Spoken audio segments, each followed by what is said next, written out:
હું વાતુનો માણસ છું. નાથુદાન છે, ગાયક છે, આંખું વીચીને ભજન ગાય ને તો રૂડા લાગે, પણ હું આંખું વીચીને વાતો કરું ને તો મીંદડી દૂધ પીતી હોય એમ લાગે. આંખું વીચીને વાતો ન થાય.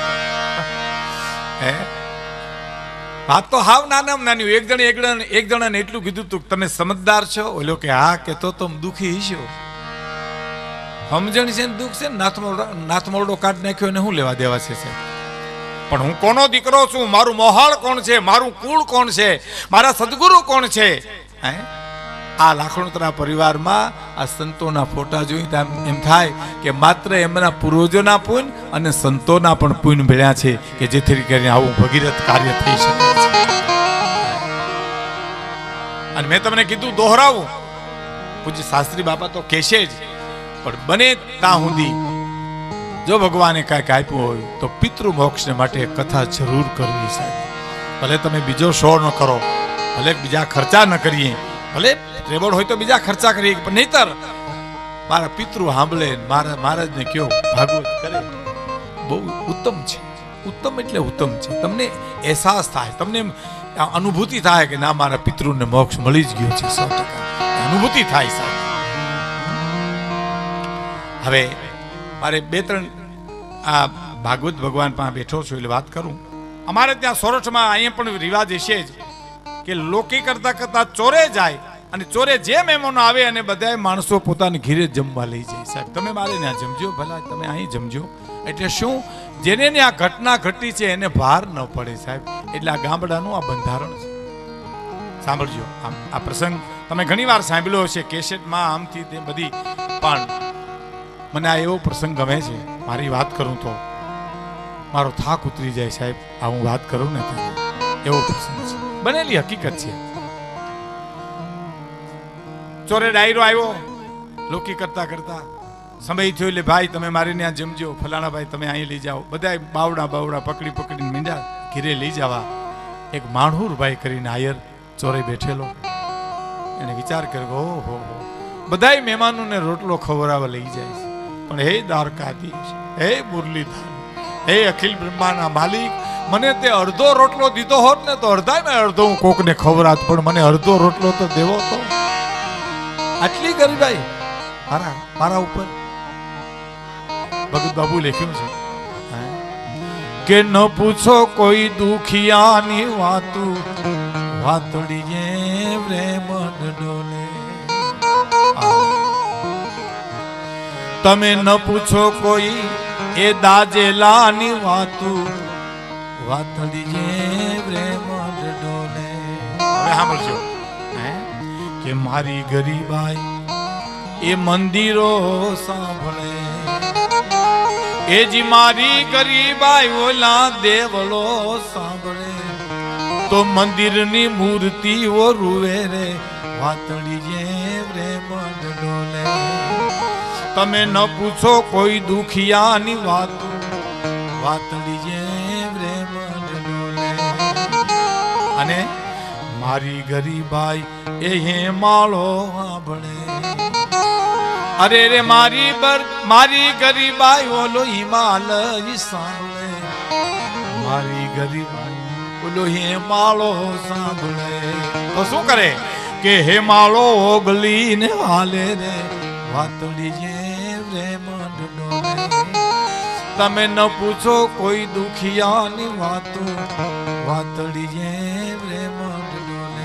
અને મારી ગરીબાઈ સમસાન સાંભળે, અરે રે મારી ગરીબાઈ સમસાન સાંભળે, તો મસાણું ના મૂળ દાવો રૂએ, વાતડી જે પ્રેમ.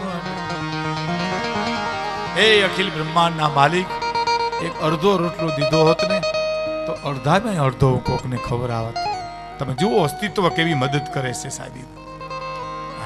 અને એમાં અંદરથી ઉગ્યો અને બહુ સુખી શ્રીમંત માણા બેઠેલો છેલ્લે ચોરે, એનું બાવડું પીકડ્યું માણુભાઈ, હાલો તમે મારે ઘરે જમજો. બીજા 2-3 માણસો કીધું, માણુભાઈ અમારે ત્યાં આવશે, અમારે બીજા મહેમાનોને હારે મળવું છે, તમે રહેવા દો. કોઈને કહેવાય નહીં કે તમે દુબળા છો, પણ તમે રહેવા દો, તમારો પ્રેમ છે બરાબર. નહીં ભલે બાપા, મારે હું મહેમાનની ઘરે લઈ જાઉં,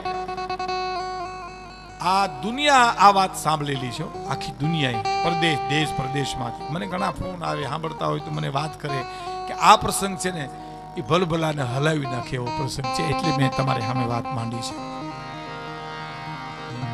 હું મારા ઘરે જમાડી તમારે ઘરે મૂકી જઈશ. સાહેબ મહેમાનને લઈ અને ઘરે આવ્યો, ઓહરીમાંથી ઓરડામાં જઈ આયરાણીને કહે છે, આયરાણી હા એક મહેમાનને હું જમવા લઈ આવ્યો છું. ઓ આંખમાંથી આંસુ બન્યા. તમને ખબર ઘરમાં કાંઈ નથી, તમે નથી ખાધું, મેં નથી ખાધું, દીકરો કામ ગોતવા ગયો હજી આવ્યો નથી, અને તમે મહેમાનને લઈને આવ્યા. હા રાણી, તમને ખબર હતી આપણા ઘરમાં કાંઈ નથી તો મહેમાનને તમે શું કામ લઈ આવ્યા? અને સુઈ માણહુરભાઈ બોલ્યા છે, એ ભારતની સંસ્કૃતિ છે. શું બોલ્યા? શું કામ લઈ આવે એમ કીધું. એટલે શું કીધું કે આયરાણી મારાથી રહેવાનું નહીં, એનું હું શું કરું? આ રહેવાનું નહીં ઈ ભારતની સંસ્કૃતિ છે સાહેબ. મોરારી બાપુ કહે છે કે કરોડો રૂપિયા તમારી પાસે પડ્યા હોય બાપુ કે, પણ જો દાતારી તત્વો ન હોય તો ઈ રૂપિયાને શું કરવા? તમે છાણાના મોઢવામાં રૂપિયામાં કોઈ ફેર નથી સાહેબ. પણ એક રૂપિયો ન હોય અને દાતારી તત્વ હોય લોહીમાં, મારો બાપુલીઓ આવ્યો, મારો વિહામો આવ્યો, મારો પ્રાણ આવ્યો, ને અસ્તિત્વ વ્યવસ્થા કરી દે તમારી સાહેબ. ઈ મારાથી રહેવાનું નહીં એમ જાય માણહુરભાઈ બોલ્યા તો આયરાણી આહુડા લોહી નાખ્યા. કાંઈ વાંધો નહીં આયર, હમણાં હું જમાડી દઉં, હાલો બેહો મહેમાન પાસે. મહેમાન પાસે બેઠા, ક્યાં ચાકલો નાખ્યો, થાળી પીરસી, પાણીનો લોટો ભર્યો, મહેમાન પધારો જમવા. માણહુરભાઈ તમે તો હું તો જમીને જ હજી નહીં આવ્યો હતો. અસત્ય કોઈને નુકસાન ન કરે એવું બોલી શકાય સાહેબ. સુરેશ દલાલ એમ કહેતા કે આપણે ચા બહુ પીધી હોય ને પછી નો પી હોય ને તો એમ કહેવાય કે મેં હમણાં જ પીધી, ભલે નો પીધી હોય. એ અસત્ય કોઈને નુકસાન કરતા નથી. એ માણહુરભાઈ ખોટું બોલ્યા કે હું જમીને જ ત્યાં આવ્યો, પણ અસત્ય એ નુકસાન કરતા નથી સાહેબ. હું હમણાં જ ત્યાં આવ્યો, જમીને જ આવ્યો ત્યાં, કાંઈ વાંધો નહીં. મહેમાન જમવા બેઠા, માણહુરભાઈ આ બાજુ બેઠા. આ દેશની આર્ય નારી જોજો સાહેબ, રહોડામાંથી એક મીઠાની ચપટી ભરી થાળીમાં મૂકી અને એટલું બોલી કે ખીલીને ખુખારા દિયા પરસુ મેં પતરી, સજન તું ગણજો પણ અસાંજી સંપત હતરી સાહેબ. મીઠાની ચપટી મૂકી અને આયરાણી એટલું બોલ્યા, બાપ કોનાને હાકલે બાંધી લઈ આવીએ તોય તમે અમારે ઘરે ન આવો, એવા હાકમ જેવા મહેમાનો છો બાપ, અમારી સંપત એટલી છે, કરો હરિહર. એ કરો હરિહર કીધું ને તે મહેમાનને એમ થઈ ગયું, ઓહો આ સ્થિતિ, આટલી ગરીબાઈ, ઓહ, અને આમાં માણા બાવડું પકડીને મને ઘરે લઈ આવ્યો સાહેબ. એની ઉદારતા ઉપર મહેમાન ધરાઈ રહ્યો. બસ હવે ખાવાની જરૂર નહોતી આની, ભલે પાસે કારી પાસે ભલે કાંઈ ન હોય, પણ આને પગથી શિખા સુધી દાતારી અને ઉદારતા ભરી છે. ધરાઈ રહ્યો માણા. એટલું નહીં સાહેબ, મીઠાનો કણ મૂકે મોઢામાં, પાણીનો ઘૂંટડો ભરે, મીઠાનો કણ મૂકે, પાણીનો ઘૂંટડો ભરે, બરાબર તૃપ્ત થઈ ઓટકાર ખાઈને કીધું, માણહુરભાઈ હાલો ચોરે. હવે મહેમાનો જ્યાં જ્યાં જમવા ગયા એ આવી ગયા છે, બસનું ટાણું થઈ ગયું. ટૂંકમાં ચોરે આવ્યો ડાયરો, બધો આવી ગયો, બધો ડાયરો. તો હા ફલાણા ભાઈ આવી ગયા, ફલાણા ભાઈ આવી ગયા, તો હા વાં જમવા ગયો તો ડાયરો આવી ગયો, તો હા ચોરે બધો ડાયરો ભેળો થયો. અને પછી મહેમાન વાત કરે, માણહુરભાઈ હા બાપા આવો, આય મારી પાસે બેહો, પાસે બેહો. માણહુરભાઈ દીકરા કેટલા? કે એક દીકરો મારે. હા ઘેરે દેખાણો નહીં, બાર ગામ મોકલ્યો તો મેં, કામે મોકલ્યો છે. ડાયરો સાંભળો છો? મહેમાન કે તો હા. આમ તો બહુ મોટી ઉંમરનું મરણ છે એટલે સારી વાત કરવામાં કાંઈ વાંધો નહીં, પણ માણહુરભાઈ તમારા દીકરાને મારી દીકરી પરણાવું છું, જાડી જાન જોડીને મારે ઘેરે આવજો. તમારા દીકરાને મારી દીકરી પરણાવું છું, જાન જોડીને આવજો. કારણ ગરીબ સમજીને જો હું તમને દઉં તો જિંદગી ભરના તમે મારા ઋણી રહ્યો, પણ તમારા દીકરાને મારી દીકરી પરણાવું, કર્યાવરના ગાડા ભરીને તમને શ્રીમંત કરું, તમે ઋણી નો રહ્યો, જિંદગી ભરનો હું ઋણી રહી શકું સાહેબ.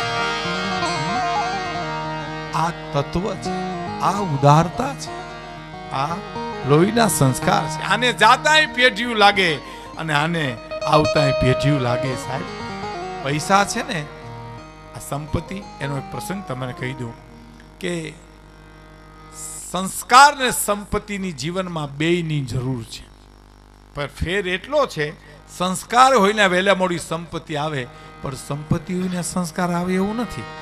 નો આવ્યા લંકામાં ઠેઠ સુધી નો આવ્યા. લ્યો, આખી લંકા હોનાની હતી, સંસ્કાર ક્યાં હતા? હે, સંસ્કાર નહોતા એટલે કવિ દાદને લખવું પડ્યું છે કે બેઠ સમુદર તણે બેઠી જાનકી જકડાઈને,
મણીના મેલ પણ વસનાર સૌ વિકરાળ છે ફૂલ ફૂલની વાસ પણ સાપોતણી રખવાળ છે.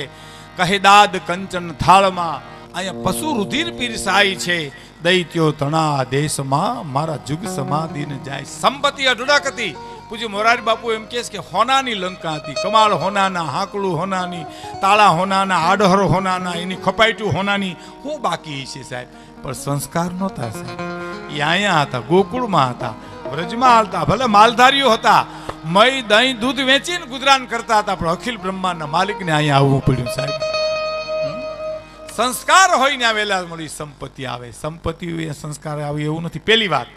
બીજી વાત, સંપત્તિ કોકને છેતરી લઈ શકાય. સંસ્કાર કોઈને છેતરી ન લઈ શકાય. એ તો જીવવું પડે ને જીવવું પડે. ત્રીજી અને છેલ્લી વાત, તમામ સંપત્તિ મૂકીને હોયું જવું પડે. સંસ્કાર તો ભાતા તરીકે કાયમ આવે છે. આ જીવ જ્યાં જાય છે ત્યાં. આ દેશ સંસ્કારનો દેશ છે. આ દેશ ઋષિ પરંપરાનો દેશ છે. આ દેશ આંસુનો દેશ છે. આ દેશ કરુણાનો દેશ છે. અને એટલે જ અમારો કવિ શક્તિને આરાધન કરે. પછી આપણે ભાઈશ્રીને સાંભળીએ.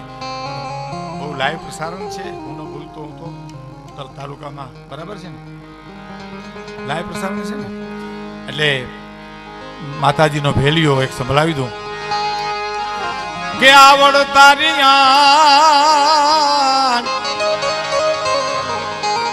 ઓલા લાજાલા કોઈ દી લોપે જ નહીં. પછી ભરે ડગલું જોને ભાન. અરે રે ઓ તો તમને કશ્યપ રાઉત આવડ તારી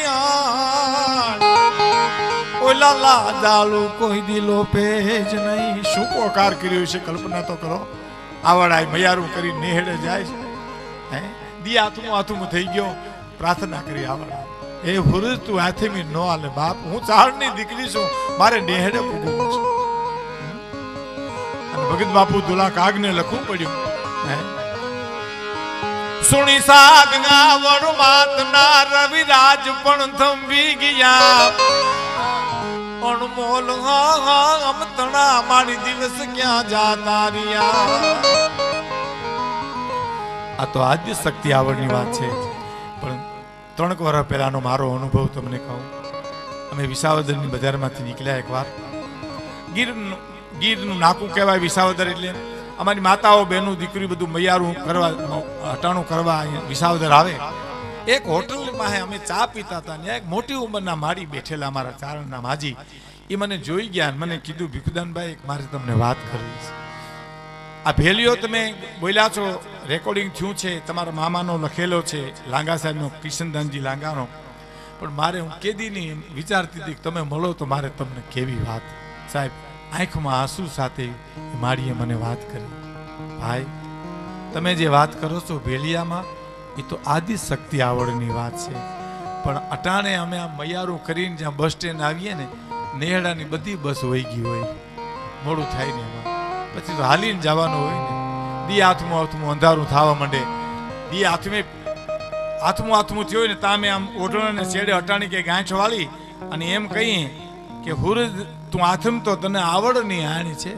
આટલું બોલીએ ને તો નેહડે પૂગી જાય ત્યાં સુધી નથી આથમતો સાહેબ અટાણે. પણ આ કલિકાળ યુગમાં